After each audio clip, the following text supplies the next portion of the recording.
Nanawagan ang isang grupo ng mga magsasaka na ibalik sa 35% ang taripa sa imported rice sa kabila ng pagkakaroon ng mataas na budget ng Department of Agriculture ngayong taon na nakasentro sa pagpapalakas umano ng produksyon ng mga magsasaka. Narito ang balita ni Jane Codnita.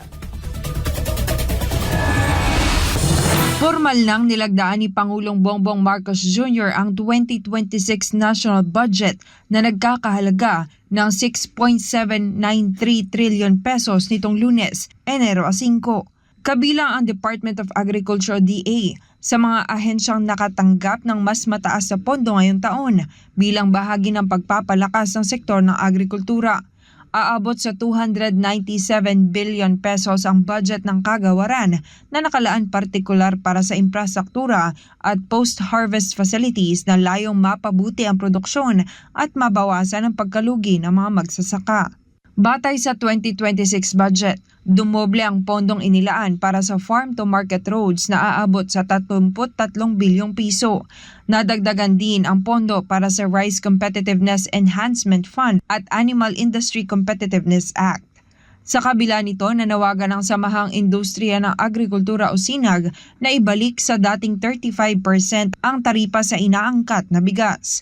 Naniniwala ang naturang grupo na mas makatutulong ito sa mga magsasaka kumpara sa mga nakaambang proyekto at program ng DA na matagal pa nilang mapapakinabangan.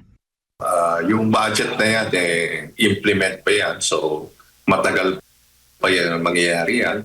Ang importante ngayon is ibalik yung tariff ng bigas from 15 to 35. Bakit? Dahil nakita natin na hindi nakatulong yung pagbaba ng taripa, Sinabi rin ni SINAG President Engineer Rosendo So, sa kabila ng pagbaba ng taripa at pagbaba ng presyo ng bigas sa world market, ay hindi ito nararamdaman pagdating sa retail price. Yung tariff cut and itong pagbaba ng international price, hindi nag-reflect dun sa retail price ng ating bigas. So yung management ang may problema, hindi yung presyo ng taripa. Yun ang nakikita natin. Kung magtutuloy-tuloy rin anya ang pag-angkat ng bigas na may mababang taripa, ang kawawa ay ang mga lokal na magsasaka kung saan murang maibebenta ang kanilang mga aning palay. Ang nakikita natin talagang hindi makakatulong yung sinasabi nila makakatulong sa ating mga magsasaka. So, ang mangyayari niyan, ang traders and miller, ibabase dun sa imported price, and hindi bibili ng mataas na presyo na palay. Ang problema dyan, wala namang budget ang DA na malaki na bumili ng palay kasi ang bibilihin natin na palay dito sa ating bansa is almost 18.9 million metric tons. Ang mabibili lang siguro ng ating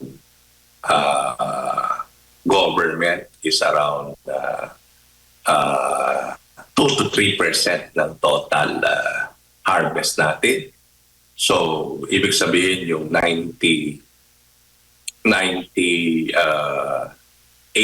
to 97% ng magsasaka murang ibebenta yung palay. Ito si Jane Codnita, inyong citizen correspondent nag-uulat para sa Diyos at sa Pilipinas nating mahal.